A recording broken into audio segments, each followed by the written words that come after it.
اعوذ باللہ من الشیطان الرجیم بسم اللہ الرحمن الرحیم۔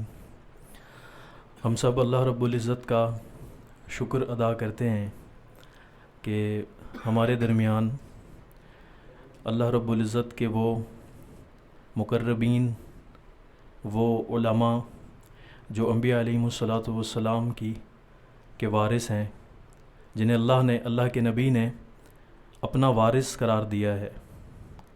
دیکھیں، دنیا میں کوئی کتنا بڑا ہوگا، اس کی کتنی حیثیت ہوگی، اس کا کیا مقام ہوگا، اس کے مرنے کے بعد کوئی نہ کوئی اس کا وارث بنتا ہے اور وہ اس پر فخر کرتا ہے کہ میں فلاں بزنس مین کا وارث ہوں، فلاں انڈسٹریل جو چلانے والے تھے ان کا میں وارث ہوں، فلاں ملوں والوں کا میں وارث ہوں۔ رکھتے ہیں نا لوگ اپنے ساتھ یہ فخر۔ لیکن یہ حضرات، یہ علماء کرام، یہ وہ شخصیات ہیں جن کو براہ راست نبوت صلی اللہ علیہ وسلم سے حصہ ملا ہے، یعنی نبوت سے ان کو میراث ملی ہے۔ اور میں ابھی مغرب کے بعد بھی ہماری ایک نشست ہوئی تھی، اس میں بھی یہی عرض کر رہا تھا، اور بار بار اس سبق کو دہرانے کا مقصد یہ ہوتا ہے کہ تاکہ ہم اس حقیقت کو سمجھ جائیں کہ ہدایت کے لیے اور رہنمائی کے لیے اور رہبری کے لیے صرف یہی حضرات ہیں۔ اگر آپ انٹرنیٹ کے پیچھے پڑیں گے کہ جی کوئی بھی مسئلہ ہوا، جیسے مولانا عتیق الرحمن صاحب فرما رہے تھے کہ کوئی بھی مسئلہ پیش آئے، ہم انٹرنیٹ پر جائیں، گوگل پر اس کو سرچ کریں، وہ تو لکھ کر آپ کو فوراً بتا دے گا۔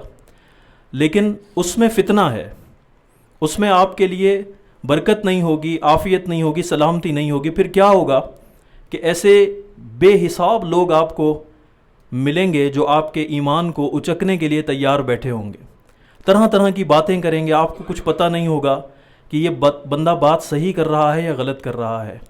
تو میرے دوستوں، ہمیشہ سے یہ اصول رہا ہے کہ رہنمائی کے لیے، رہبری کے لیے یہ حضرات ہیں، یہ علماء کرام ہیں جن کو نبی کریم صلی اللہ علیہ وسلم کی وراثت ملی ہوئی ہے۔ اب چونکہ قیامت تک کسی نبی نے نہیں آنا، تو یہ بات ہم سبق اپنی زندگیوں میں پکا کر لیں کہ کوئی بھی مسئلہ ہمیں پیش آئے گا، ہم ان علماء کرام کی خدمت میں جائیں گے، ذنو تلمس طے کریں گے اور ان سے پوچھیں گے۔ یہ جو ہمیں ہدایت اور رہنمائی کریں گے وہ عین قرآن و حدیث کے مطابق ہوگی، اور اس میں ہمارے لیے دنیا اور آخرت کی خیر چھپی ہوئی ہوگی۔ تو الحمدللہ حضرت اقدس مولانا محمد شیر عظیم صاحب دامت برکاتہم العالیہ، جو کہ سال گزشتہ بھی آپ نے ہماری اس خانقاہ کو رونق بخشی تھی، بلکہ میں آتے ہوئے حضرت سے یہ عرض کر رہا تھا کہ پہلے آپ نے دن میں رونق بخشی تھی، اب آپ نے رات میں رونق بخشی ہے۔ تو الحمدللہ آپ کی برکتوں سے دن کو بھی حصہ مل گیا، رات کو بھی حصہ مل گیا، اور برابر میں بیٹھے میرے عزیز دوست، میرے بھائی، میرے محسن، میرے رہبر، مجھے حضرت سے جو میری مناسبت ہے یا جو تعلق ہے وہ ایک والد کی طرح، ایک سگے بھائی سے بڑھ کر ہے۔ کسی بھی معاملے میں رہنمائی ہوتی ہے یا میں کہیں مشکل میں پھنستا ہوں تو حضرت جو ہے وہ ایسی رہنمائی کرتے ہیں اور ایسی اس کے اندر ایسا ساتھ کھڑے ہوتے ہیں کہ انسان فوراً سے اس چیز سے نکل جاتا ہے۔ تو مولانا محمد عظیم بیگ صاحب حضرت کے برابر میں بیٹھے ہوئے، اور اس کے برابر میں حضرت کے 3 صاحبزادگان بیٹھے ہوئے ہیں۔ 2 ماشاءاللہ آپ ان کو جانتے ہیں، حافظ یاسر اور حافظ خالد، یہ دونوں ماشاءاللہ یہاں تلاوت بھی کرتے رہے ہیں، اور نارتھ نظم آباد میں ماشاءاللہ تراویح بھی انہوں نے سنائی ہے۔ اور جو ان سے چھوٹے ہیں وہ بھی ماشاءاللہ حفظ کر رہے ہیں، ان کی بھی انشاءاللہ سال آئندہ تکمیل ہو جائے گی۔ تو ان تمام حضرات کو میں اس خانقاہ کے اندر خوش آمدید کہتا ہوں۔ اپنی نشست کا، آج کی اس مجلس کا باقاعدہ آغاز کرتے ہیں۔ حافظ خالد یاسر سے عرض کروں گا کہ آپ تلاوت قرآن فرمائیں۔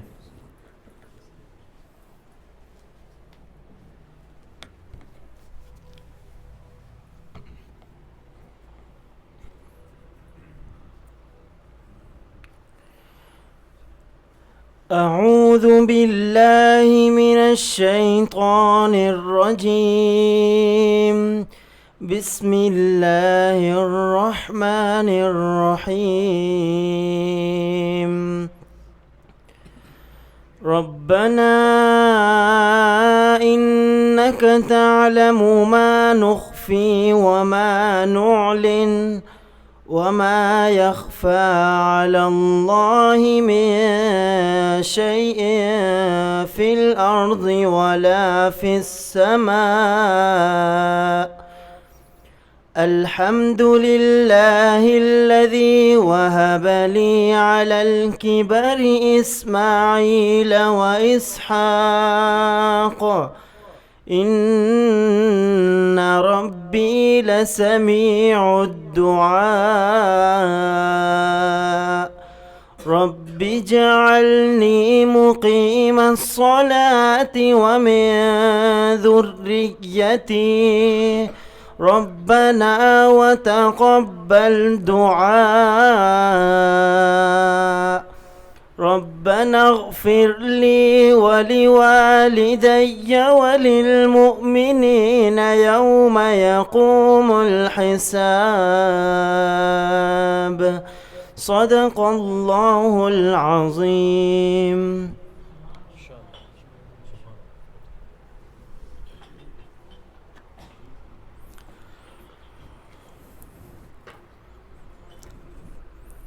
ہمارے دارالعلوم دیوبند کے ایک بہت بڑے بزرگ گزرے ہیں، حضرت مفتی محمود الحسن گنگوہی رحمۃ اللہ علیہ. یہ اپنے اخیر عمر کے حصے میں کافی بیمار ہو گئے تھے اور مدینہ المنورہ کی طرف انہوں نے ایک سفر کیا تھا. تو اس وقت میں انہوں نے کچھ اشعار پڑھے تھے حضور علیہ الصلاۃ والسلام کی محبت میں ڈوب کر. وہ اشعار مجھے کہیں سے ملے تو اس میں نبی علیہ الصلاۃ والسلام کی محبت ایسی ماشاءاللہ برس رہی ہے کہ سنتے ہی انسان کی کیفیت بڑی تبدیل ہو جاتی ہے. بڑی عجیب بات ہے، جب وہ سفر پر جا رہے تھے تو ان پر کچھ حالات اور کچھ آزمائشیں آئیں اور وہ تنہا سفر کر رہے تھے، اور اس میں وہ اس کی فریاد بھی کرتے ہیں کہ میرے ساتھ نہ میرا بیٹا ہے، نہ پوتا ہے، نہ بھائی ہے، اور میں بوڑھا بھی ہو چکا ہوں، میں گر بھی رہا ہوں، میں لڑک کھڑا بھی رہا ہوں، اور پھر بھی میں حضور آپ کے روضے پر آ رہا ہوں آپ کو سلام پیش کرنے کے لیے. تو بڑے عجیب عشق میں ایسے غوطہ لگا کہ انہوں نے اشعار کہے ہیں. یقیناً ان کی وہ کیفیت تھی اور ان کا عشق رسول تھا. وہ اشعار میں نے ابھی لکھے ہیں تو وہ میں اس کو پڑھتا ہوں، پھر حضرت کی خدمت میں عرض کروں گا انشاءاللہ تعالی. حضرت باقاعدہ طور پر آج کی نشست سے پھر اصلاحی بیان فرمائیں گے. ایک بار درود شریف پڑھ لیجیے. اللہم صلی علی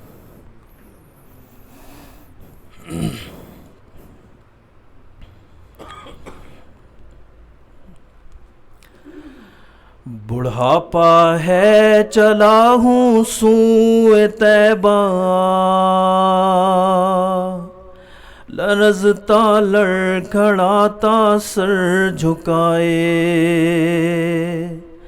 گناہوں کا ہے سر پر بوجھ بھاری، پریشان ہوں اسے اب کون اٹھائے. کبھی آیا جو آنکھوں میں اندھیرا، تو چکرا کر قدم بھی ڈگمگائے، کبھی لاٹھی کبھی دیوار پکڑی، مگر پھر بھی قدم جمنے نہ پائے. نہ بیٹا ہے نہ پوتا ہے نہ بھائی، کوئی گھر کا نہیں جو ساتھ جائے، نہیں کچھ آرزو اب واپسی کی، وہیں رکھے خدا واپس نہ لائے. بڑھاپا ہے چلا ہوں سوئے طیبہ، لرزتا لڑکھڑاتا سر جھکائے، مگر چلتا رہوں گا دھیرے دھیرے، میرا مالک مجھے منزل پہنچائے. وہاں جا کر کہوں گا گڑ گڑا کر، سلام اس پر جو گرتوں کو اٹھائے، سلام اس پر جو پیاسوں کو پلائے، سلام اس پر جو بچھڑوں کو ملائے، سلام اس پر جو مجرم کو چھڑائے، سلام اس پر جو بھوکھوں کو کھلائے، سلام اس پر جو اجڑوں کو بسائے، سلام اس پر جو روتوں کو ہنسائے۔ بڑھاپا ہے چلا ہوں سوئے طیبہ، لرزتا لڑکھڑاتا سر جھکائے، گناہوں کا ہے سر پر بوجھ بھاری، پریشان ہوں اس سے اب کون اٹھائے۔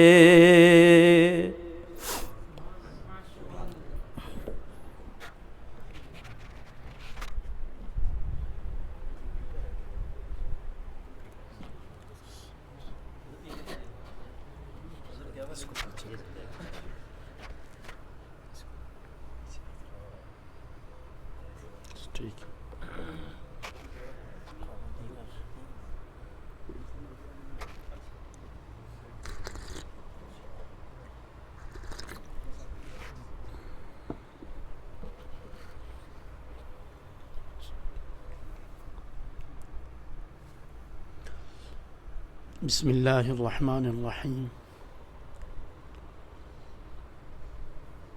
الحمد للہ وحدہ، والصلاة والسلام علی من لا نبی بعدہ، اما بعد فاعوذ باللہ من الشیطان الرجیم، بسم اللہ الرحمن الرحیم۔ ان الشیطان لکم عدو فاتخذوه عدوا انما يدعو حزبه ليكونوا من اصحاب السعیر۔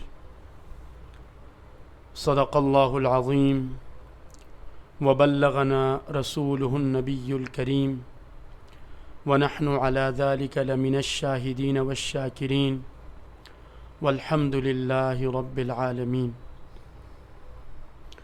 اللہم صل وسلم وبارک علی سیدنا ونبینا محمد سید الاولین والآخرین، نبینا محمد وآلہ واصحابہ اجمعین ومن تبعہم بإحسان الی یوم الدین۔ میرے لیے انتہائی قابل احترام، قابل عزت اور تکریم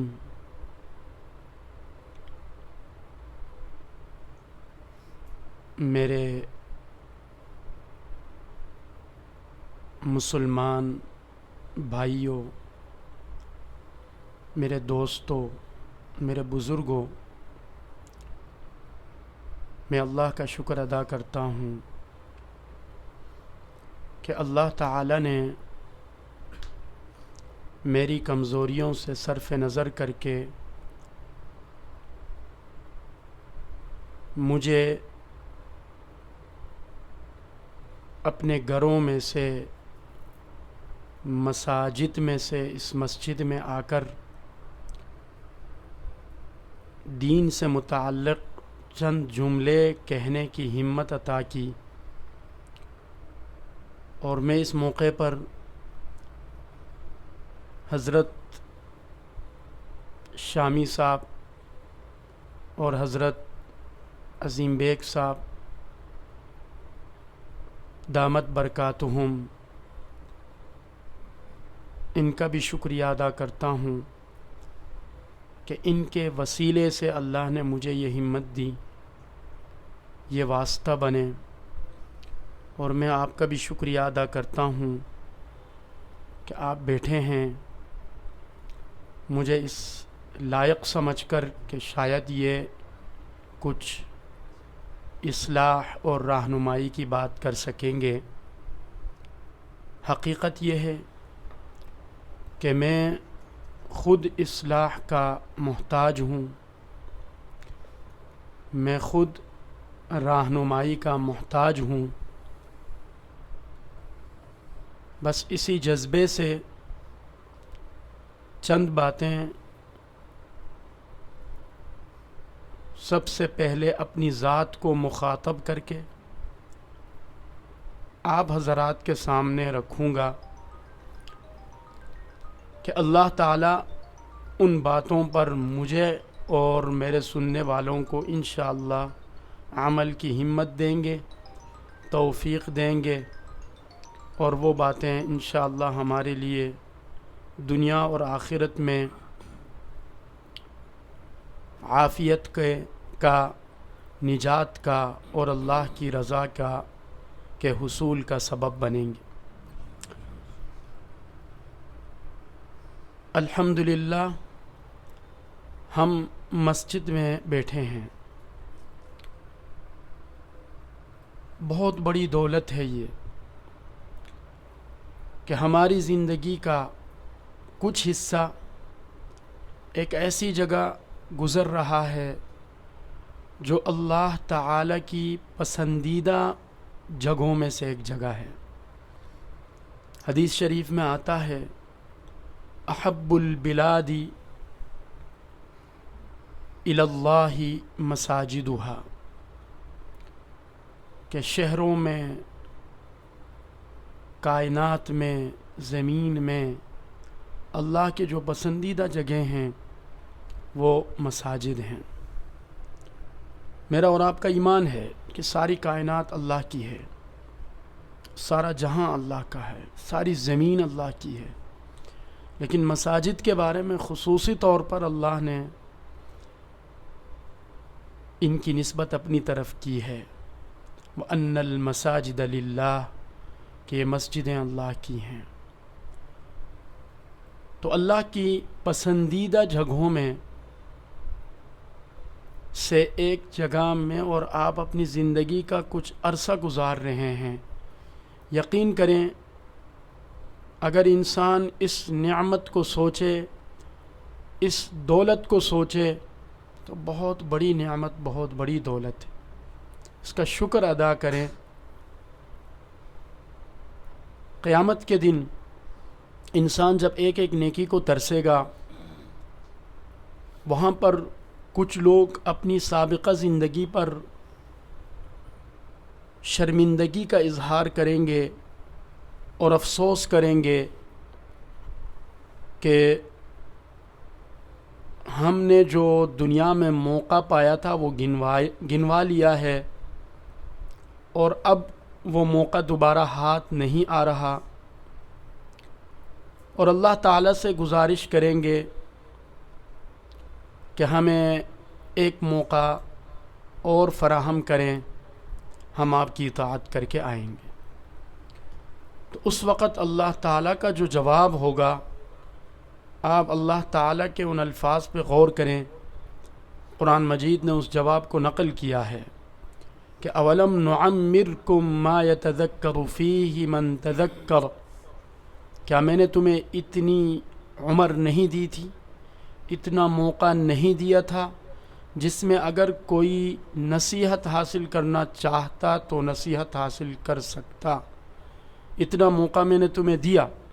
وجاءکم النذیر، اور خبردار کرنے والے لوگ بھی تمہارے پاس آئے تھے، تمہیں ان تمام مراحل سے آگاہ بھی کیا تھا، پھر بھی تم نے اس موقع سے فائدہ نہیں اٹھایا.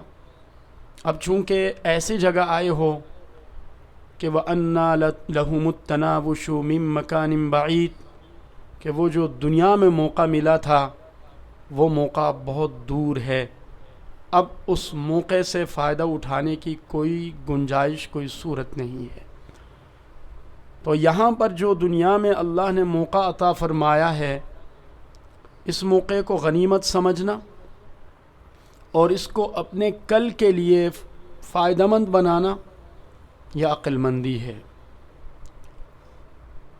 میں اور آپ اپنی دنیاوی زندگی کو بخوبی جانتے ہیں، اس میں بہتری لانے کی ہم کوشش کرتے ہیں. ہم جانتے ہیں کہ جو شخص آج اپنے کل کے لیے اگر کوئی محنت کرتا ہے، اپنے آج کے لمحات کو، اپنے آج کے دن کو اپنے کل کے لیے استعمال کرتا ہے، اپنے اس مہینے کو اگلے مہینے کے لیے بنیاد بناتا ہے، اپنے اس سال کو اپنے اگلے سال کی ترقی کی بنیادیں بناتا ہے، تو کچھ عرصے میں وہ اپنی دنیاوی زندگی میں ترقی کی راہوں پر ہمیں نظر آتا ہے۔ بالکل آپ اسی تناظر میں اپنی آخرت اور اپنی دنیا کی زندگی کے تعلق کو سمجھیں کہ اگر دنیا کے ان لمحات کو آخرت کے لیے عافیت، راحت، خیر اور بلائی کے حصول کا ذریعہ بنائیں گے تو آخرت کی زندگی خیر و بلائیوں والی ہوگی۔ اگر خدا نخواستہ ہم نے آج کی اس زندگی کو، یہ جو دنیاوی زندگی جس کو ہم کہتے ہیں، اگر اس زندگی کو ہم نے غفلت میں گزارا، صرف ظاہری زندگی پر توجہ دی کہ مکان کیسا ہو، گاڑی کیسی ہو، پوشاک کیسی ہو، کھانا پینے کا انتظام کیسا ہو، تو پھر یہ ہوگا من کان یرید العاجلۃ عجلنا لہ، جو دنیا کو چاہے گا اللہ تعالیٰ فرماتے ہیں ہم دے دیں گے، اس کو ملے گا، اچھی زندگی ہوگی، گاڑیاں بھی اچھی ہوں گی، پراپرٹی اچھی ہوگی، بڑی اچھی تجارت ہوگی۔ لیکن اگر خدا نخواستہ یہ صرف دنیا کی حد تک رہی، یہ فکر اور یہ انتظامات صرف دنیا کی حد تک رہیں، اور آخرت کے لیے ان سانسوں کو، دنیا کے ان لمحات کو ہم نے استعمال نہیں کیا، تو پھر جیسے دنیا میں اپنے آج کو کل کے لیے مفید نہ بنانے والا نقصان میں رہتا ہے، اپنے اس سال کو اپنے اگلے سال کے لیے استعمال نہ کرنے والا اگلے سال پچھتاتا ہے، نقصان اٹھاتا ہے، بالکل جو دنیا کے لمحات کو آخرت کے لیے استعمال نہیں کرتا وہ آخرت میں پچھتائے گا، وہ آخرت میں نقصان اٹھائے گا۔ تو ہمیں ہدایت یہ ہے کہ ہم اپنی دنیا کی اس زندگی کو اپنی آخرت کی آبادی کے لیے استعمال کریں۔ اللہ تعالیٰ نے قرآن مجید میں ایسے لوگوں کی مذمت کی ہے، مذمت والے انداز میں ان کا ذکر کیا ہے جو صرف دنیا کی زندگی پہ توجہ دیتے ہیں۔ یعلمون ظاہرا من الحیات الدنیا وہم عن الآخرۃ ہم غافلون، بس یہ لوگ، ان کی فکر ساری دنیا کی ہے، یہ دنیا کی ظاہری زندگی کو جانتے ہیں، اسی پہ ان کی ساری محنت چل رہی ہے، اور آخرت سے یہ غافل بیٹھے ہوئے ہیں۔ اولم یتفکروا فی انفسہم، یا اپنی ذات میں غور کیوں نہیں کرتے، یا اپنے بارے میں کیوں نہیں سوچتے کہ ایک کمپنی نے یہ پیالہ بنایا ہے، کسی مقصد کے لیے بنایا ہے، یہ ایک معمولی چیز ہے ہمارے سامنے، یہ ٹوٹ جائے کوئی افسوس نہیں ہوتا، دوسرا لائیں گے۔ معمولی چیز بھی بے مقصد نہیں ہے دنیا میں، تو ایک عظیم کائنات، انسانی زندگی، اس کے اندر جو اللہ تعالیٰ نے نظام رکھا ہے، آنکھوں کا، زبان کا اور دیگر صلاحیتیں ایک ایک کر کے آپ گنیں، ان پر غور کریں، تو یہ کیا اتنی بڑی کائنات، اتنا بڑا نظام یہ بیکار ہے؟ اولم یتفکروا فی انفسہم، کہ اپنی ذات پہ کیوں غور نہیں کرتے؟ تو ہماری یہ دنیا کی زندگی جو ہے، یہ آخرت کی کھیتی کو، آخرت کی زندگی کو بہتر بنانے کے لیے ایک چانس ہے۔ اور عجیب بات ہے کہ اللہ تعالیٰ نے یہاں پر زبردستی نہیں کی ہے دین کے حوالے سے، کہ کسی کو زبردستی موڑ دیا جائے دین کی، اللہ کی طرف سے کوئی ایسا معاملہ کسی کے ساتھ نہیں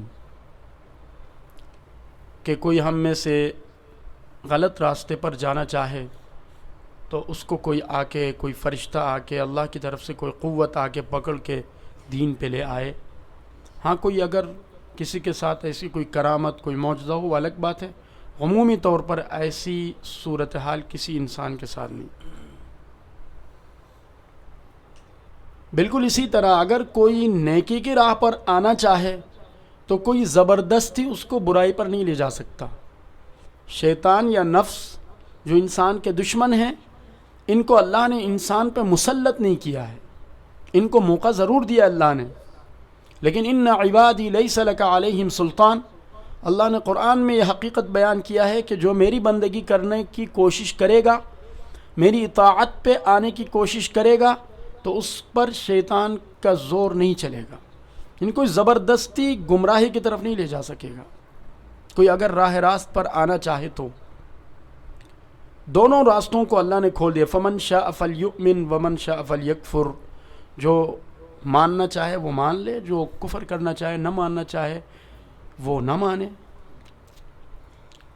یہاں یہ معاملہ ہے، لیکن عقل مند ہے وہ انسان جو اپنی دنیا کی زندگی میں اپنے ان لمحات کو اپنے آخرت کے لیے، اپنے کل کے لیے فائدہ مند بناتا ہے، اور اپنے آخرت کو اپنا مقصد بنا کر اپنی زندگی کے ان ایام کو گزارتا ہے۔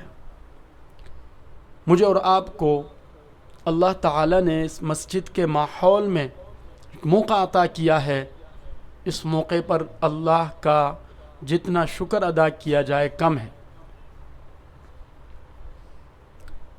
جب انسان اللہ تعالیٰ کے پسندیدہ جگہوں کا انتخاب کرتا ہے اور اللہ تعالیٰ کے پسندیدہ کاموں کا انتخاب کرتا ہے اپنی زندگی میں، تو پھر اس کو کیا فائدہ ملتا ہے؟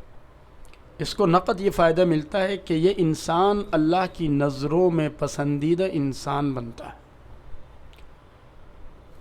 اور جب انسان اللہ کی نظروں میں پسندیدہ انسان بنے تو پھر اللہ تعالیٰ کی طرف سے اس کے ساتھ معافی کا، عفو درگزر کا معاملہ شروع ہو جاتا ہے۔ جس انسان کے ساتھ اللہ کی طرف سے معافی کا معاملہ شروع ہو جائے تو پھر اس انسان کا بیڑا پار ہے، وہ انسان کامیاب ہے۔ فمن زحزح عن النار وادخل الجنة فقد فاز، جو جہنم سے بچایا گیا اور جنت میں جس کو داخلہ مل گیا وہ کامیاب ہوگی، اور جہنم سے وہ بچے گا جس کے ساتھ اللہ کی طرف سے معافی کا عمل ہو، اور جنت میں وہ جائے گا جس کے ساتھ اللہ کی طرف سے معافی کا عمل ہو، اللہ کی رحمت جس کی طرف متوجہ ہو۔ تو ہمیں اپنی دنیا کی زندگی میں ایسی جگہوں کا انتخاب بار بار کرنا چاہیے جو اللہ کے محبوب جگہیں ہیں، مساجد ہیں، جہاں دین کی محنت ہوتی ہے، جہاں اللہ کا بول بولا جاتا ہے، جہاں اللہ کی بڑائی، اللہ کی قدرت، اللہ کی وحدانیت، اللہ کی رحمتیں بیان ہوتی ہیں، اللہ کی طرف سے اللہ کے بندوں کو پر امید بنایا جاتا ہے، نا امیدی نہیں ملتی وہاں، اور اللہ کی طرف اللہ کے بندوں کو کھینچا جاتا ہے۔ ہمیں اپنی زندگی میں، اپنے روز و شب میں، اپنی صبح و شام میں ایسی جگہوں کا انتخاب کرتے رہنا چاہیے۔ یہ وہ مقامات ہیں جن کا انتخاب کر کے انسان ان اعمال کا موقع پاتا ہے جو اللہ کو پسند ہے۔ اب ہم مسجد کے ماحول میں ہمیں اللہ کو یاد کرنے کا موقع ملتا ہے۔ اللہ کو یاد کرنا اللہ کو پسندیدہ عمل ہے۔ اللہ تعالیٰ آفر کرتے ہیں باقاعدہ، تم مجھے یاد کرو میں تمہیں یاد کروں گا، فاذکرونی اذکرکم،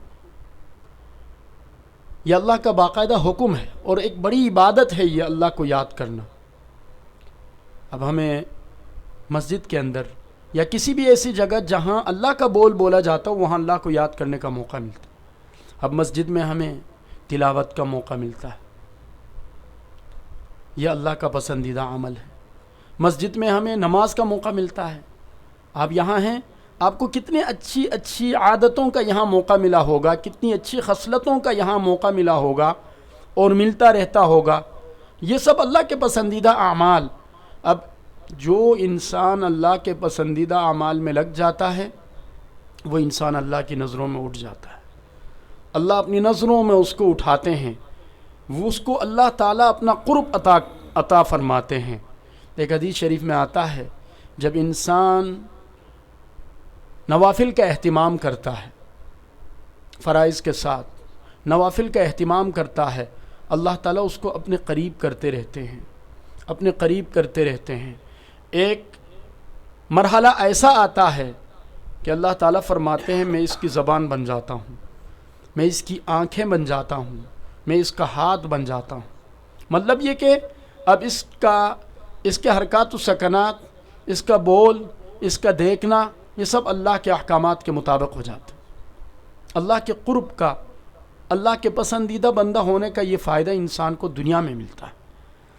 اس کا وجود خیر اور بلائی کا وجود بنتا ہے، اور اس کے وجود سے خیر اور بلائی پھیلتی ہے دنیا میں، ہدایت پھیلتی ہے دنیا میں. یہ دنیا میں اس کو بدلہ اللہ تعالیٰ عطا فرماتے ہیں.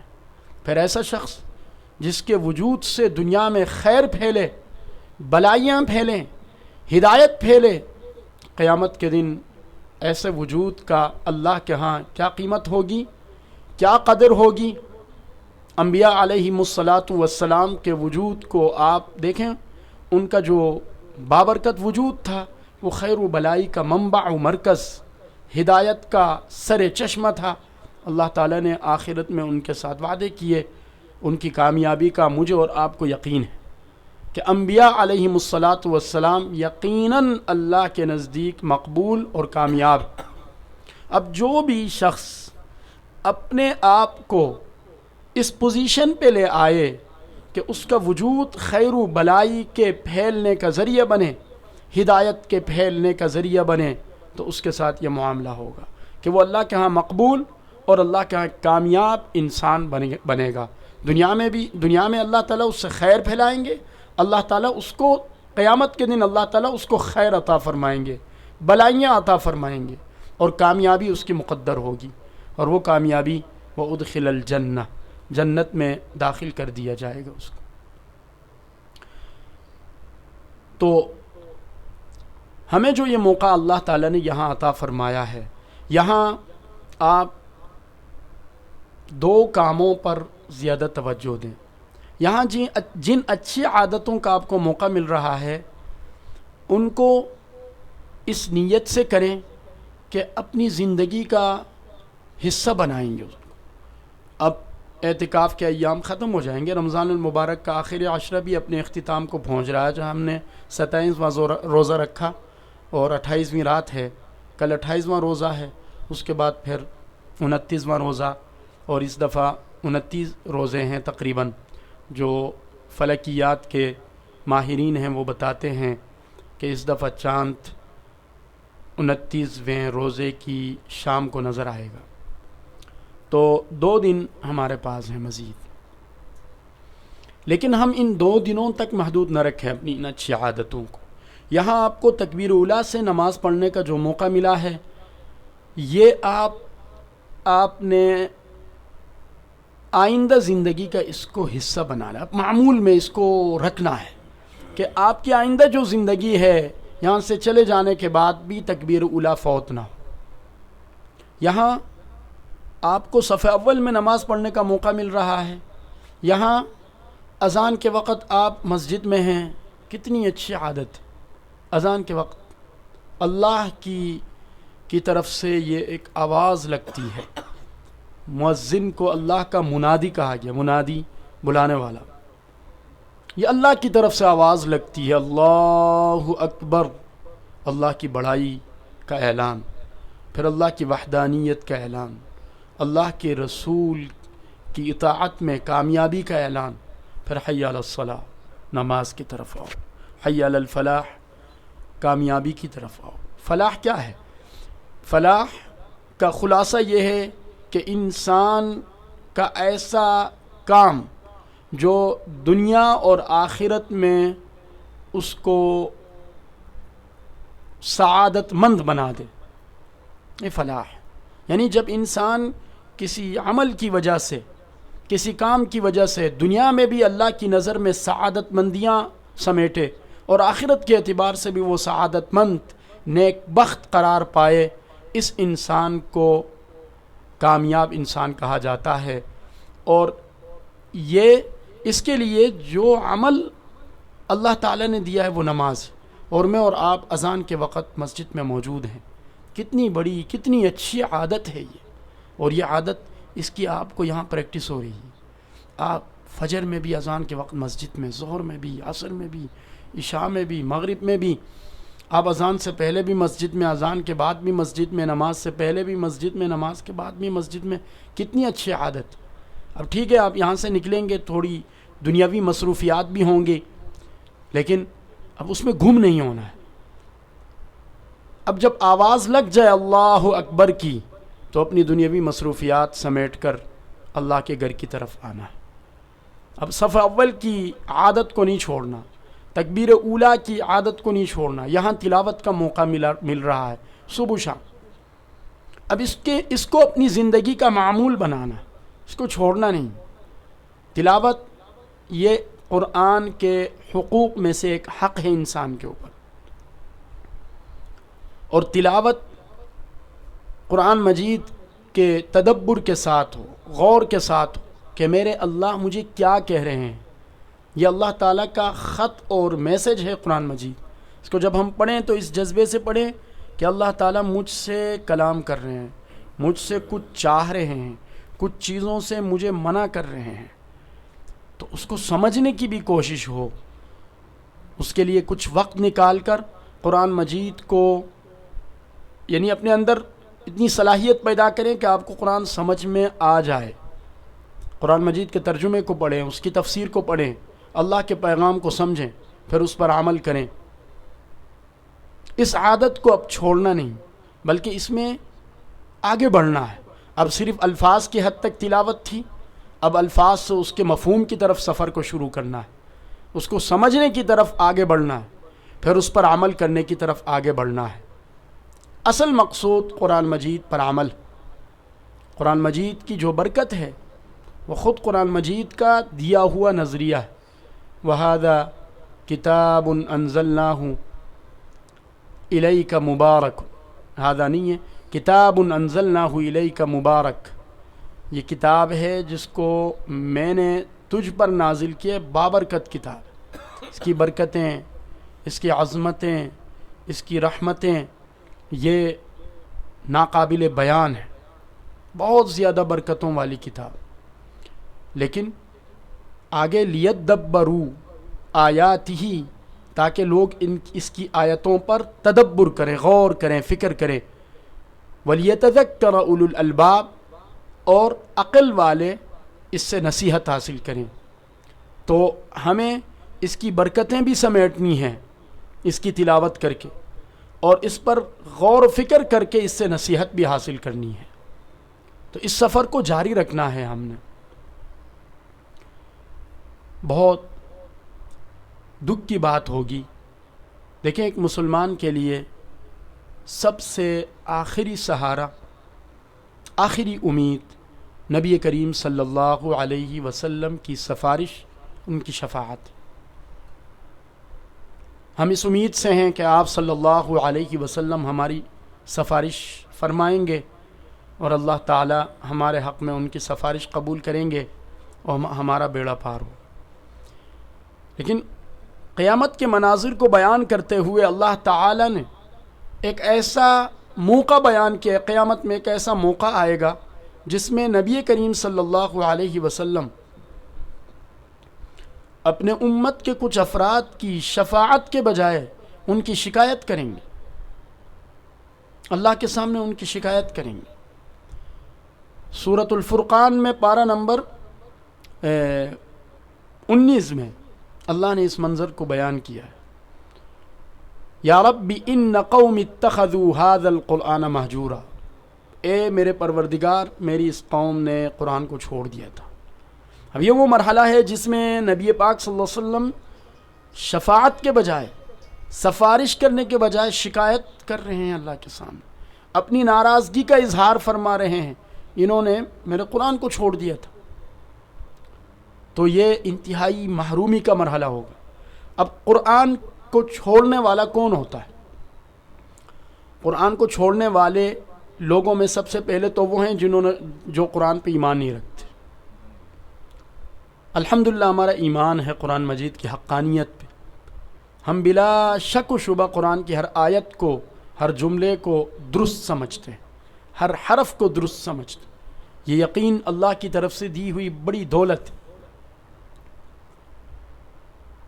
ہاں، اب آگے قرآن مجید کی کے الفاظ کی درستگی کا بھی اہتمام ہے الحمدللہ۔ اس دفعہ صرف ایک بورڈ سے، جو ہمارا تعلیمی بورڈ ہے وفاق المدارس، 1 لاکھ سے زائد حفاظ نے امتحان دیا ہے، حفاظ اور حافظات میں 1 لاکھ سے زائد کی تعداد۔ اب ان کے یہ صرف یعنی عام طور پر قرآن پڑھنے والے نہیں ہوتے، وفاق کے امتحان میں باقاعدہ پختگی کے ساتھ ساتھ تجوید اور صحت اور درستگی الفاظ کو بھی دیکھا جاتا، یعنی درست تلفظ کے ساتھ قرآن کو اپنے سینوں میں محفوظ کرنے والے 1 لاکھ سے اوپر صرف پاکستان میں، وہ بھی صرف ایک بورڈ کے تحت امتحان دینا۔ اس طرح 6 بورڈ اور ہیں، ان کے ہاں کیا تعداد ہوگی؟ تو یہ بہت بڑی تعداد ہے الحمدللہ، بہت بڑی نعمت ہے اللہ کی طرف سے ہمیں، کہ ہمیں اللہ نے یہ موقع دیا ہے کہ قرآن مجید کے الفاظ کو درست طریقے سے ہم پڑھنے کا اہتمام کرتے۔ اور پھر تراویح میں آپ نے دیکھا رمضان کی راتوں میں حفاظ نے قرآن مجید کو سنایا اور ہمیں اس کو سننے کا موقع ملا، یہ بھی اللہ کی بڑی نعمت ہے۔ یہ ساری چیزیں اللہ کی طرف سے دی ہوئی نعمتیں ہیں، ان پر اللہ کا لاکھ لاکھ شکر ادا ہونا چاہیے، لیکن ہمیں یہاں رکنا نہیں ہے۔ صرف الفاظ کی درستگی، صرف قرآن کی آیتوں کی محض تلاوت اور صرف اس کی سماعت، یہاں رکنا نہیں ہے، بلکہ لیدبروا آیاتہ کی طرف سفر کرنا ہے، کہ ہمیں ان کی آیتوں پر تدبر کا بھی موقع ملے اور ہمیں اس سے نصیحت حاصل کرنے کا بھی موقع ہو۔ اس کے لیے یہ ہے کہ ہم قرآن کو سمجھنے والے بن جائیں، نبی پاک صلی اللہ علیہ وسلم کی تعلیمات کو سمجھنے والے بن جائیں۔ اگر خود سے سمجھ میں نہیں آتا تو پھر فاسألوا اہل الذکر ان کنتم لا تعلمون، اگر خود سے نہیں سمجھ آتی یہ چیزیں، خود اتنا علم نہیں ہے، تو پھر اہل علم کے پاس جانا ہے، اپنی پوری زندگی کو ان کے سامنے پیش کرنا ہے۔ تو یہ اللہ تعالیٰ نے جو آپ کو موقع عطا فرمایا مسجد کے اندر، یہ ایک تربیت آپ کی ہوئی، یہ مہینہ ہی تربیت کا مہینہ تھا، آپ کو جو تربیت ہوئی، اب اس تربیت کو اپنی زندگی کا حصہ بنانا ہے۔ اور اس میں کچھ چیزیں ایسی تھیں جن کو کرنے کا مجھے اور آپ کو موقع نہیں ملا مسجد کے ماحول میں، بہت ساری ایسی عادتیں، کوتاہیاں، خامیاں انسانی زندگی میں، یہاں ہم ان سے بچے رہے۔ جھوٹ کا موقع ہمیں نہیں ملا، غیبت کو موقع نہیں ملا، کتنی اچھی بات کہ ان بری عادتوں سے ہم بچے رہے۔ تو اب آئندہ زندگی میں بھی ہمیں ان بری عادتوں سے اپنے آپ کو محفوظ رکھنا ہے۔ ہمیں بد نظری کا موقع نہیں ملا، کتنی اچھی بات کہ اللہ تعالیٰ نے حکم دیا ہے قل للمؤمنین یغضوا من ابصارہم، اپنی نظریں نیچی رکھیں، اپنی نظروں میں حیا پیدا کر۔ جو اپنی نظر کی حفاظت نہیں کر سکتا وہ اپنے ایمان کی بھی حفاظت نہیں کر سکتا۔ یہ نظر، یہ کان اور انسان کے جو احساسات ہیں جس کے ذریعے سے انسان کسی چیز کو محسوس کر سکتا ہے، یہ انسان کے دل کے اندر پیدا ہونے والے خیالات کی بنیاد۔ آپ اس کو ایسا سمجھیں کہ ایک برتن ہے آپ کا دل، اور اس کی طرف مختلف راستے ہیں جن سے مختلف چیزیں آ کر اس برتن میں آ رہی ہیں، مختلف لائنیں ہیں۔ کان ایک لائن ہے، اس سے سن کر ہم اپنے دل میں خیالات لے آتے ہیں۔ آنکھیں ایک الگ لائن ہے، وہاں سے بھی اس سے دیکھ کر ہم اپنے دل و دماغ میں خیالات لے آتے ہیں۔ ہاتھ سے چھوتے ہیں، دل و دماغ میں خیالات آتے ہیں۔ زبان سے چھکتے ہیں، دل و دماغ میں خیالات آتے ہیں۔ سونگھتے ہیں، دل و دماغ میں خیالات۔ یہ جو اللہ نے حواس دیے نا، احساس انسان کو، یہ چیزیں ہمارے دل میں پیدا ہونے والے خیالات کے وہ ذرائع اور اس کی بنیادیں ہیں۔ ہم نے اگر اپنی زبان کو تو محفوظ رکھا ہے، اب آپ دیکھیں یہ ایک برتن ہے، اس میں 4-5 لائنوں سے پانی آ رہا ہے، اگر 2 لائنوں 5 لائنوں میں سے 4 لائنوں میں صاف پانی آ رہا ہے، لیکن ایک لائن میں گندا پانی آ رہا ہے، تو یہ پانی، یہ جو 4 لائنوں کا پانی یہ بھی ضائع ہو جائے، یہ بھی ناقابل استعمال، کیونکہ ایک لائن کا پانی خراب آیا، کیونکہ 4 لائنوں میں صحیح پانی آ رہا ہے۔ پھر بھی ہم میں سے ہر ایک کہے گا کہ بھئی یہ پانی ناقابل استعمال ہے، کیونکہ ایک لائن سے گندا پانی اور ناپاک پانی آ رہا تھا۔ بالکل ہمارے دل و دماغ میں خیالات پیدا کرنے کے جو یہ مواقع ہیں، ہماری آنکھیں، کان، ہماری زبان، ہمارا سونگھنے کی حس، ہمارے چھونے کی حس، اگر ان میں سے ایک بھی غلط استعمال ہوا تو دل کا یہ نظام گندا رہے گا، دل کا یہ برتن ناپاک رہے گا، اور ناپاک دل میں اللہ کی رحمت نہیں آتی، اللہ نہیں آتے ایسے دل میں۔ تو اللہ کی رحمتیں اور اللہ کی محبتیں حاصل کرنے کے لیے، دل کو صاف رکھنے کے لیے، ہم ان تمام چیزوں کی حفاظت کرنی۔ اب یہاں ہمیں کتنا اچھا موقع ملا، ہمیں بدنظری کا موقع نہیں، ہم برا نہیں سن پا رہے ہیں، ہم کسی بھی طرح سے کسی برائی کو محسوس نہیں کر رہے ہیں، ایک محفوظ ماحول میں ہیں۔ اب اپنے آپ کو باہر کے ماحول میں بھی اس طرح محفوظ رکھنا ہے، اور یقین کریں اللہ کا وعدہ ہے، اور اللہ تعالیٰ نے اپنی کتاب میں، قرآن مجید میں کئی جگہ یہ جملہ ارشاد کیا، ان عبادی لیس لک علیہم سلطان، جو میری بندگی کرنا چاہے شہر میں، دیہاتوں میں، بازاروں میں، کسی بھی جگہ وہ میری بندگی کرنا چاہے تو شیطان کا اس پر نہیں چلے گا۔ شیطان کا چلتا اس پر ہے جو شیطان سے دوستی کرتا ہے، جو شیطان سے دوستی کرتا ہے، شیطان کا اس پہ چلتا ہے۔ تو جب ہم اپنی جن بری باتوں سے یہاں ہمیں رکنے کا، یہاں ہمیں بچنے کا موقع ملا ہے اپنی پوری زندگی میں، اگر ہم ان چیزوں سے بچیں گے تو یہ رمضان ہمارے لیے، یہ اعتکاف ہمارے لیے، یہ خانقاہی زندگی ہمارے لیے مفید زندگی ہے۔ گویا کہ سمجھو کہ رمضان سے ہم نے کما لیا، ہمیں جس مقصد سے اللہ تعالیٰ نے یہ مہینہ ہمیں دیا تھا، جس مقصد سے اللہ تعالیٰ نے یہ مسجد میں ہمیں جمع ہونے کی ہمت دی تھی، اعتکاف اور خانقاہی نظام سے جڑ کر ایک زندگی گزارنے کا موقع دیا تھا، اس سے ہم نے فائدہ اٹھا لیا، وہ مقصد ہم نے حاصل کر لی۔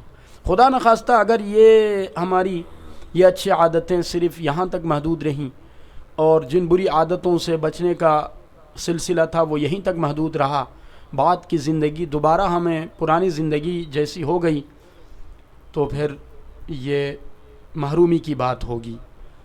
نبی پاک صلی اللہ علیہ وسلم نے بددعا دی ہے ایسے شخص کے لیے کہ جو رمضان کا مہینہ پائے مگر اپنی مغفرت نہ کرا سکے۔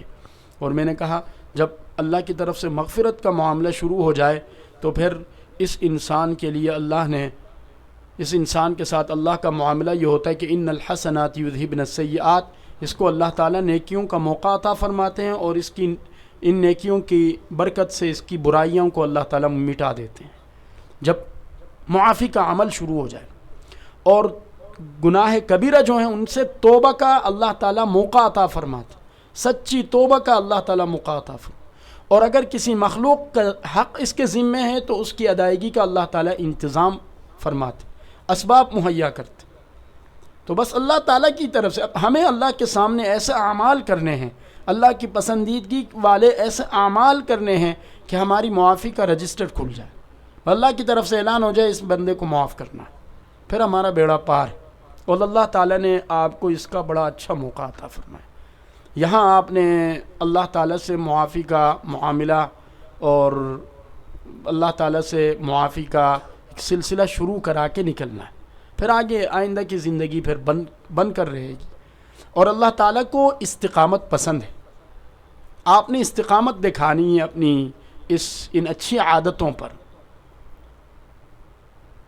نفس اور شیطان اس سے آگاہ رہنا ہے۔ آپ صلی اللہ علیہ وسلم فرماتے ہیں آپ کا سب سے قریب رہنے والا خطرناک دشمن آپ کا نفس ہے۔ قرآن مجید نے نفس کے بارے میں جو جملہ استعمال فرمایا لَأَمَّارَةٌ بِالسُّوءِ کہ یہ برائی کی طرف زبردستی لے جانے والی چیز. امارہ جو کھینچ کے لے جائے کسی کو زبردستی یہ کرو اس کو امارہ کہتے. تو یہ نفس بھی امارۃ بالسوء ہے. یہ نفس لوامہ بھی ہے جو کبھی کبھی انسان کو احساس دلاتا ہے کہ غلط کر رہے ہو، لیکن نفس کا عمومی نفس کی طبیعت انسان کو برائی کی طرف لے جاتا. اب اس سے آگاہ رہنا ہے، اس کو طاقت نہیں دینا. اگر نفس کا مطالبہ ہم نے پورا کیا تو گویا کہ ہم نے نفس کو طاقت دینا شروع کی، اس کو اہمیت دینا شروع کر دی. جب اس نفس کو اہمیت ملتی ہے، اس کو طاقت ملتی ہے، پھر یہ غالب آ جاتا ہے، پھر یہ انسان کو برائیوں کی طرف لے جاتا.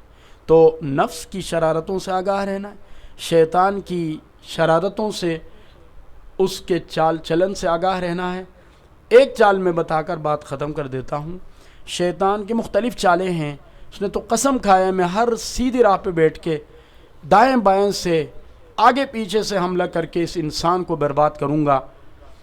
لیکن ایک چیز جو انسان کو زیادہ گمراہی پر لے جاتی ہے اور جا بجا اللہ نے قرآن میں اس کا تذکرہ کیا ہے، وہ یہ ہے کہ انسان یہ شیطان ہمارے کاموں کو ہماری نظروں میں خوشنما بناتا ہے، اچھا بنا کے پیش کرتا ہے. ہماری جتنی بھی بری عادتیں ہیں شیطان ہمارے خیالات میں یہ چیز ڈال دیتا ہے، ہماری نظروں میں وہ عمل ہمیں اچھا لگنے لگتا. ہم کر رہے ہیں غلط لیکن ہم سمجھتے نہیں اچھا ہو رہا ہے. اب اس کا نقصان کیا ہوتا ہے؟ اگر کوئی اس عمل کے خلاف بولے، اس کام کے خلاف بولے تو ہمیں غصہ آتا ہے، بھئی ہم اس کام کو کر رہے ہیں. مثلا ایک انسان ہے وہ دھوکہ دیتا ہے. اب دھوکہ دے کر وہ دنیا کما رہا ہے، بڑی اچھی اس کی بزنس چل رہی ہے اور بڑا پیسہ بن رہا ہے اس کا. اب شیطان نے اس کو پٹی چڑھائی ہے، اس طریقے سے آپ یہ چیز بیچ دو، یہ کہہ کر بیچ دو، اس طریقے سے آپ پیسہ بناؤ. اب وہ اس چیز کو اس طریقے سے بنا، اس کو سمجھ آ رہا ہے کہ میں یہ چیز غلط کر رہا ہوں، یہ دھوکہ دے رہا ہوں. اب کرتے کرتے کرتے شیطان اس کی نظروں میں اتنا خوبصورت بنا دیتا ہے اس کے اس عمل کو کہ کل اگر کوئی دھوکے کے بارے میں کہے کہ بھئی دھوکہ دینا غلط ہے، گناہ ہے، تو یہ کہتا ہے یہ بندہ غلط کہہ رہا ہے، یہ میرے بارے میں کہہ رہا ہے، کیوں کہہ رہا ہے. اس کو تکلیف ہونے لگتی ہے اور وہ ذرا ہٹ جاتا ہے، ان باتوں کو سننے کے لیے بھی پھر تیار نہیں ہوتا. بالکل آپ اس پر قیاس کریں دیگر کاموں کو، جھوٹ کے حوالے سے اور دیگر جتنی بھی بری عادتیں ہیں. جب انسان کے نزدیک یہ عادتیں اچھی عادتیں بن جاتی ہیں پھر یہاں سے انسان کی گمراہی شروع ہو جاتی. تو یہ کام شیطان کا. وَزَيَّنَ لَهُمُ الشَّيْطَانُ أَعْمَالَهُمْ، شیطان خوبصورت کر دیتا ہے ہمارے کام، ہماری بری عادتوں کو. تو کبھی بھی شیطان کو غالب آنے نہ دیں، نفس کو غالب آنے نہ دیں، نفس کے مطالبات کو پورا نہ کریں. تو اللہ تعالیٰ کی بندگی کا عزم کریں تو شیطان اور نفس کی شرارتوں سے محفوظ رہتے ہیں. ان الذین اتقوا اذا مسهم طائف من الشیطان تذکروا، یہ اللہ نے بتا دیا ہے کہ متقی لوگوں کی عادت یہ ہوتی ہے کہ جب بھی شیطان ان کے سامنے کوئی کام لے آتا ہے یہ کرو تو وہ تذکروا، فوراً اللہ کی طرف متوجہ ہو جاتے ہیں، اللہ کو یاد کرتے ہیں. تو اللہ کو یاد کریں، اللہ سے جڑے رہیں، اللہ والوں سے جڑے رہیں. اللہ تعالیٰ جو باتیں کی گئیں ان پر مجھے بھی اور میرے سننے والوں کو بھی عمل کی توفیق دے، اور ان الفاظ کو میرے لیے اور آپ سب کے لیے دنیا اور آخرت میں نجات کا، عافیتوں کے حصول کا، اللہ کی رضا کے حصول کا ذریعہ بنائے. آمین. الحمدللہ رب العالمین. دعا.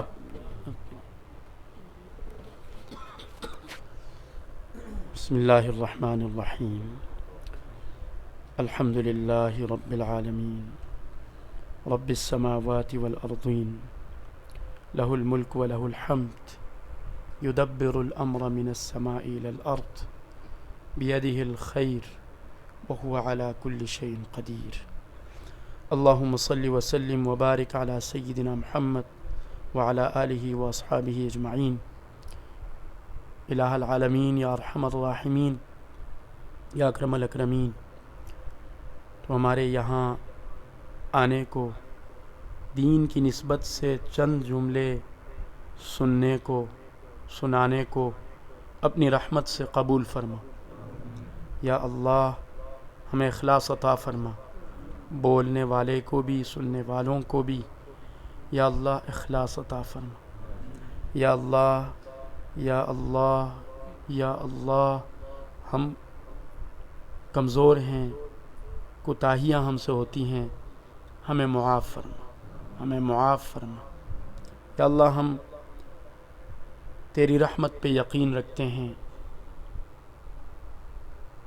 تیرے فضل و کرم پر ہمارا یقین ہے، اور اپنے ہر گناہ کا ہمیں احساس ہے، اپنی ہر کمزوری کا ہمیں احساس ہے۔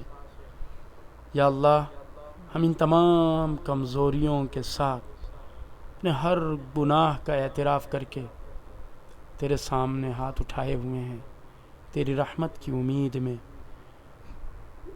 اور تیری طرف سے مغفرت کی امید میں۔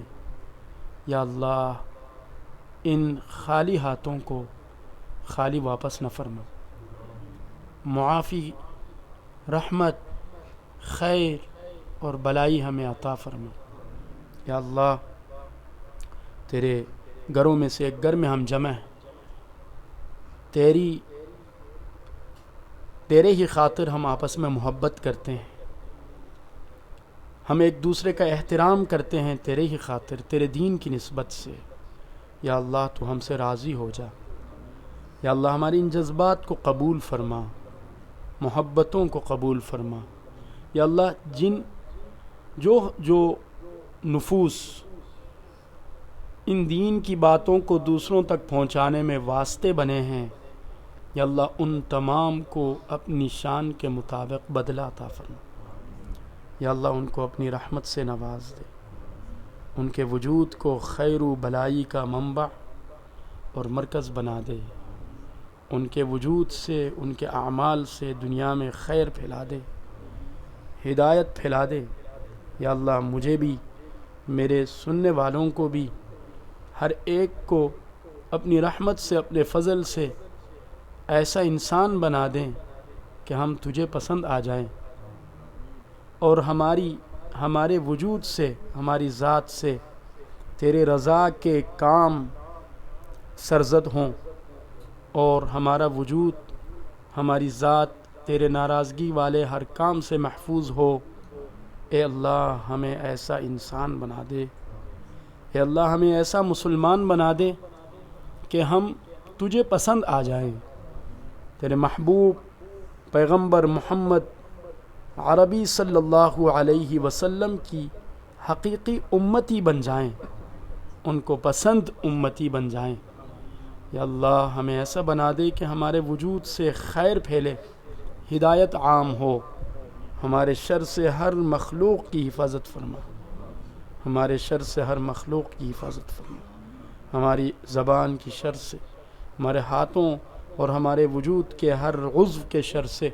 یا اللہ ہر مخلوق کی حفاظت فرما، اور ہر مخلوق کی ہر شر سے ہماری حفاظت فرما۔ یا اللہ ہماری حفاظت فرما، ہمارے ایمان کی، عقائد کی، اعمال کی حفاظت فرما، ہمیں راہ راست پر لگا دے، اور ہدایت کی راہ پر ہمیں استقامت عطا فرما۔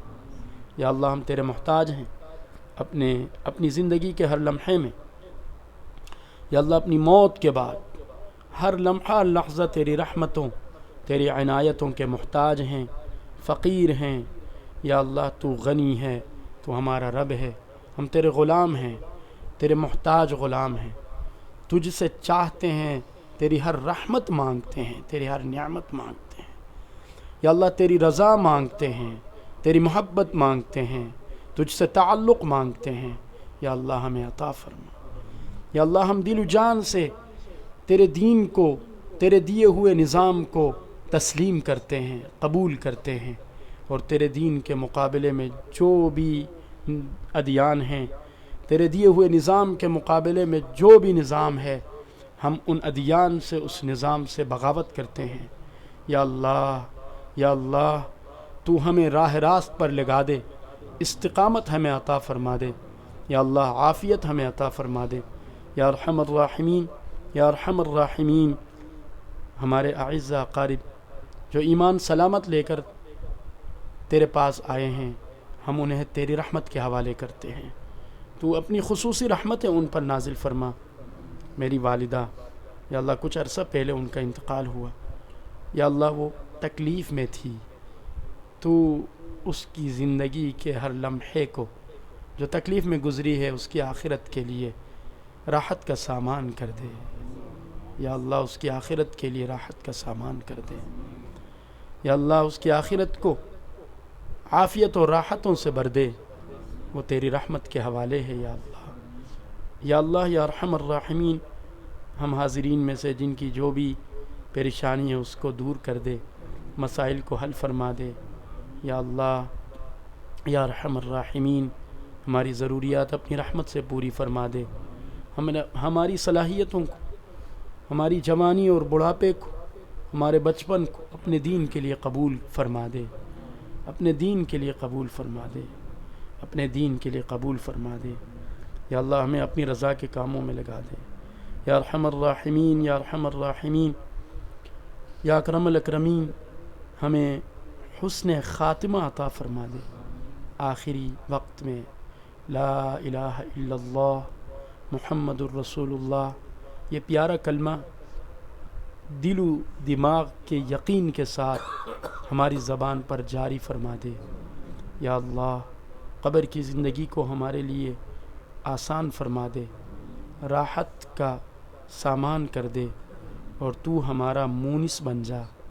یا اللہ قبر میں ہمارا مونس بن جا۔ یا اللہ ہمیں سنبھالا دے، کل قیامت کے دن جب تیرے سامنے حاضر ہوں۔ یا اللہ یا اللہ یا اللہ اس وقت اپنی خصوصی رحمتوں کی نظر فرما، خصوصی عنایتیں ہمیں عطا فرما۔ جس طرح اس دنیا میں ہماری کوتاہیوں کو تو نے چھپا رکھا ہے، گناہوں پر پردہ ڈال رکھا ہے، یا اللہ اس سے زیادہ محتاج ہم کل قیامت کے دن تیرے ہوں گے۔ تیری طرف سے اس خصوصی رحمت اور عفو درگزر کا ہم کل قیامت کے دن اور زیادہ محتاج ہوں گے۔ یا اللہ وہاں مزید ہم پر پردہ ڈال دے، ہمیں معاف کر دے، ہمیں معاف کر دے، اللہ ہمیں معاف کر دے۔ یا اللہ ہمیں ہمارے محبوب پیغمبر صلی اللہ علیہ وسلم کی شفاعت عطا فرما دے۔ یا اللہ ان کی شفاعت پر ہمیں جنت میں داخلہ عطا فرما دے۔ یا اللہ جہنم سے ہماری حفاظت فرما دے۔ یا اللہ ہماری دعاؤں کو اپنی رحمت سے قبول فرما دے۔ ہمارے حق میں، ساری انسانیت کے حق میں جو ہدایت کی دعا ہے اس کو قبول فرما دے۔ مغفرت کی دعا کو ہر مسلمان کے حق میں قبول فرما دے۔ اور جہاں کہیں مسلمان مظلوم ہیں ان کو ظلم سے نجات عطا فرما دے۔ غزہ میں، فلسطین میں اور دنیا کے دیگر خطوں میں یا اللہ مسلمان کفر کے ہاتھوں ظلم کا شکار ہیں۔ یا اللہ تو اپنی خصوصی رحمت فرما دے، اللہ ان کو ظلم سے نجات عطا فرما دے۔ یا اللہ ظالم کا ہاتھ روک لے، ظالم کی طاقت کو دبوچ لے۔ یا اللہ ہم تجھے ان ظالموں کے مقابلے میں لے آتے ہیں۔ انا نجعلک فی نحورہم، یا اللہ ہم تیری طاقت کو ان کے مقابلے میں لے آتے ہیں، ہم تیری قدرت کو ان کے مقابلے میں لے آتے ہیں۔ تو قادر ہے، تیری طاقت سب سے بڑھ کر ہے۔ یا اللہ تو اپنی طاقت سے ظالموں کا ہاتھ روک لے اور مظلوموں کی مدد فرما، تمام مسلمانوں کو ظلم سے نجات عطا فرما۔ یا اللہ ہمیں ظالم بننے سے بھی محفوظ فرما، مظلوم بننے سے بھی محفوظ فرما۔ یا اللہ ہمارے دلوں کو نرم کر دے، یا اللہ ہماری دعاؤں کو قبول کر دے۔ آمین آمین۔ اللہم صلی وسلم وبارک علی سیدنا محمد وعلی آلہ وصحابتہ ومن تبعہم بإحسان الی یوم الدین۔ آمین برحمتک یا ارحم الراحمین۔